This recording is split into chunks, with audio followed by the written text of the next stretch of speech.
4-ാം യാമത്തിൽ അവൻ കടലിൻ മീതെ നടന്ന് യേശു കടലിൽ, യേശു മരുഭൂമിയിൽ, യേശു മലയിൽ.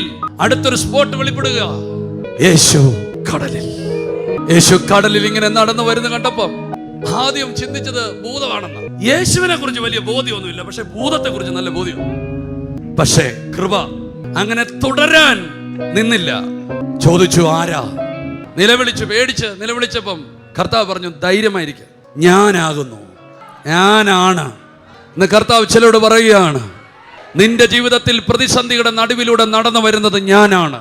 നിന്റെ ജീവിതത്തിൽ നീ കടന്നു പോകുന്ന തീവ്രമായ വേദനയുടെ നടുവിലൂടെ വരുന്നത് ഞാനാണ്.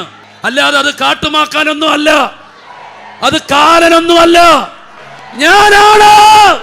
നീ താണു പോകുന്ന സ്ഥലത്ത് നിന്നെ ആരെങ്കിലും എതിരിടുന്നുണ്ടെങ്കിൽ, ആ പ്രതിസന്ധിയുടെ മുകളിലൂടെ നടന്നു വരുന്നുണ്ടെങ്കിൽ, അത് നീ സംശയിക്കൊന്നും വേണ്ട. ആ സമയത്ത് നിന്റെ അടുത്ത് വരുന്നത് എന്റെ കർത്താവാണ്.